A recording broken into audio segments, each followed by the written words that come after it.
10 травня, 1168 день анексії Криму. В ефірі «Заман». Я Єлизавета Цереградська. Доброго ранку. Нові затримання та обшуки в домівках кримських татар. Один з затриманих – Амет Аметов, син голови Судакського районного меджлісу кримсько-татарського народу.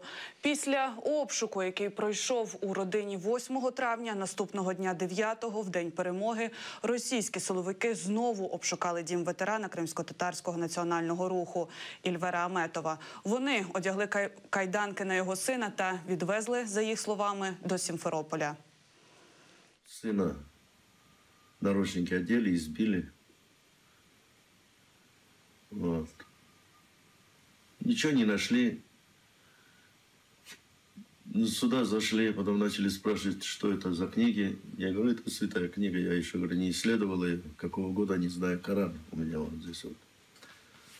Потом книги, незаконные книги у вас есть. Я говорю, я не понимаю, говорю, что такое законы, незаконные книги. У меня вот книги есть, смотрите, если незаконные, говорю, предъявите. Сына погрузили в машину, микроавтобус, и еще легковой были. Сказали, вечером вам сообщим. І увезли в Сімферополь. 8 травня в селищі Морське біля Судаку пройшов обшук в помешканні Юсуфа Тороза. Приводом стало анонімне повідомлення. Сина Юсуфа сервера окупанти підозрюють у виготовленні наркотиків. За інформацією кримської правозахисниці Гленори Дюльбер, затриманого кримського татарина сервера Тороза вивезли до Краснодару. Меня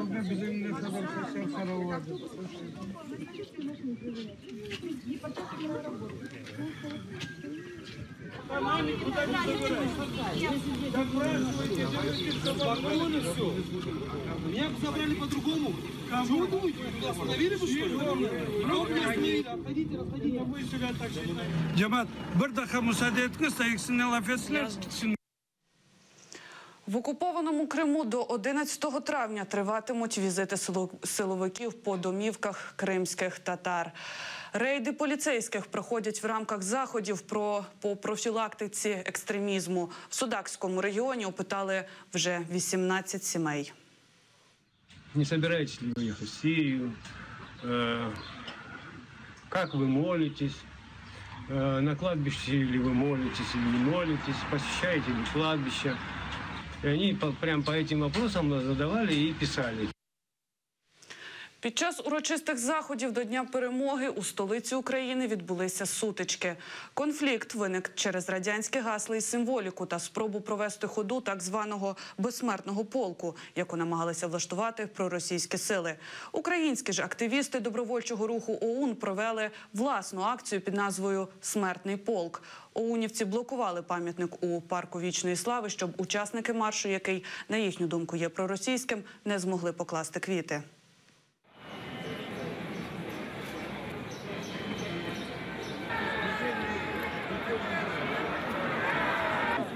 Дивіться, совєтська символіка, яка заборонена. Якогось партії старший сержант. Муж у меня инвалид первой группы, первой войны, боевых действий. И я считаюсь вдовой. И если я надела ленточку, это память моего мужа. Я ее не сниму. Я надела медали, но ленточку я не сниму. Вот, это давал нам Ющенко, а вот это давал нам Янукович Віктор Федорович, наш президент. Я не дозволю, щоб ходив безсмертний полк, який спродуцірований в Москві, і ходив, прикривався загинувшими українцями. Тут ходив по Києву, провокували людей на противостояння. Є День пам'яті всіх українців, які загинули. Ніякої московщини не має бути. Чому? Тому що Москва зараз загарбник. Вони забрали Крим і мучать там українців, і мучать кримських татар. І зараз вбивають нашу молодь українську в Донбасі. Одному із затриманих в офісі ОУН у Києві висунули звинувачення у хуліганстві. Загалом під час штурму штабу добровольчого руху ОУН було затримано 25 людей. Станом на 23-ю годину затриманий боєць батальйону ОУН, біженець з Білорусі Василь Парфенков. Про це повідомляє добровольчий рух ОУН на своїй сторінці у Фейсбук. Після того, як під час ходи безсмертного полку з вікон офісу у колону учасників кидали димові шашки та кульки з фарбою, до офісу Організації українських національних професіоналістів зайшли поліцейські.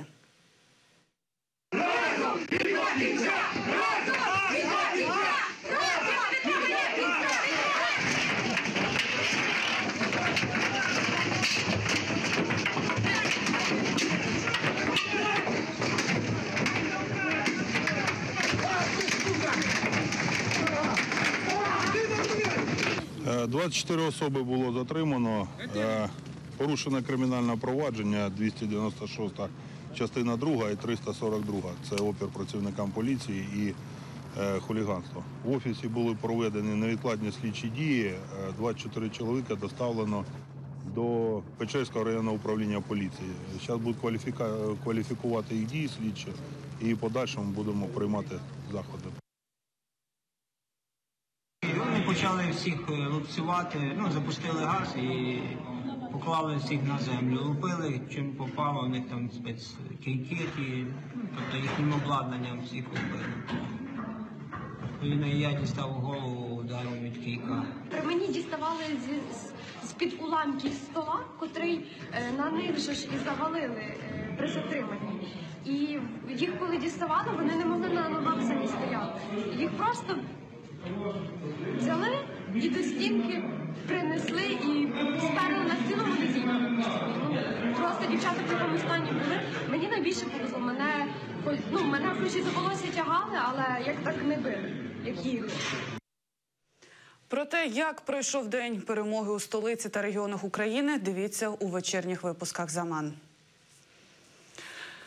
Стали відомі імена перших фіналістів Євробачення-2017. З 18 країн 10 потрапили у фінал. За традицією, пісенний конкурс відкриває переможниця торішнього року, але у цьому році організатори змінили це правило. Як пройшов перший півфінал в сюжеті Ельвіни Сейдбулаєвої. Вони першими побачили півфінал Євробачення-2017. Люди повертаються з генеральної репетиції, куди журналістів не пускають. Розповідають, квитки їм обійшлися від 200 до 2000 гривень. З фаворитами вже визначилися. Дуже сподобалась Вірменія і Молдова. Вони показали елементи свого національного мистецтва. Я специально из-за Джамалы я пришла на этот концерт. Мы заплатили очень большие деньги, да. Сколько вам обошлось? По 2000. Джамала, конечно, восхитительна. Это просто нет слов для выражения. Обалденная песня, новая песня, костюм очень красивый.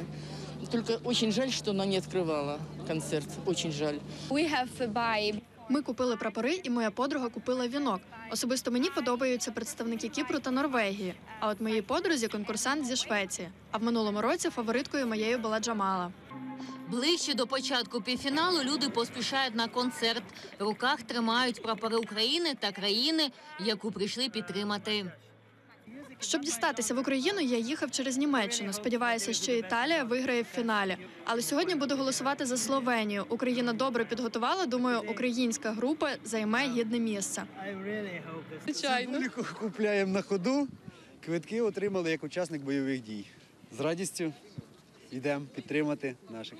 У меня когда-то был хороший знакомый португалец, очень одарованный, такая экспрессия, эмоции. Ну, я надеюсь, что тут будет то же самое. Євробачення-2017 відкрив співак Монатік. Хоча за традицією пісенного конкурсу відкрити півфінал повинна була пісня минулорічного переможця. Але цьому році організатори змінили правила. Джамала – кримська татарка, українська співачка. Торік з піснею «1944» принесла Україні перемогу, а Києву – Євробачення. Когда поменялся шоу-продюсер, был Стюарт Барлоу, потом поменяли на шведа, который работает последние 1,5 месяца, например. Нам просто сказали, что номера открытия с Джамалой не будет, и она будет петь в конце 2 композиции. А вчера выяснилось, что одна из этих композиций будет в рекламную паузу, поэтому по телевизору будет только одна. Никто ничего не объясняет. И вот просто сообщают, что вот так вот. У першому півфіналі взяли участь 18 конкурсантів. Першим на головну сцену вийшов співак зі Швеції Робін Бенксон. Він представив пісню «I cannot go on». В перекладі «Я не можу далі йти». Він вийшов на сцену не один, а з 4 танцюристами.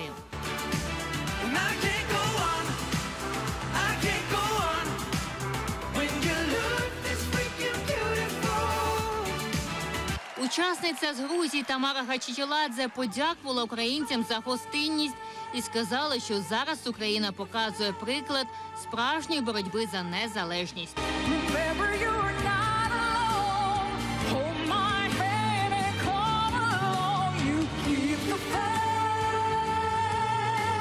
Виступ конкурсантів тривав 2 години. Переможницями першого півфіналу Євробачення-2017 стали Молдова, Азербайджан, Греція, Швеція, Португалія, Польща, Вірменія, Австралія, Кіпр та Бельгія. Люди хоч і не розуміють слів, але вони відчувають музику. Це показує, що музика універсальна і об'єднує світ. Конкурс постійно змінюється. З поп-музики перейшов в альтернативний. І це круто. На закритті півфіналу Джамала виконала пісні «Заманили», написану спільно з групою Даха Браха, а також симфонічну версію своєї переможної композиції «1944».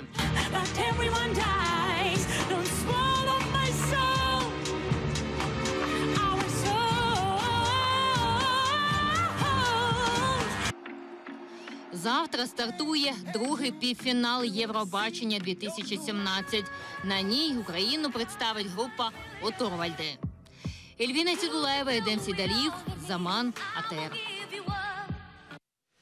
Наразі це все. Наступний випуск новин о 10-й годині. Залишайтеся з АТР.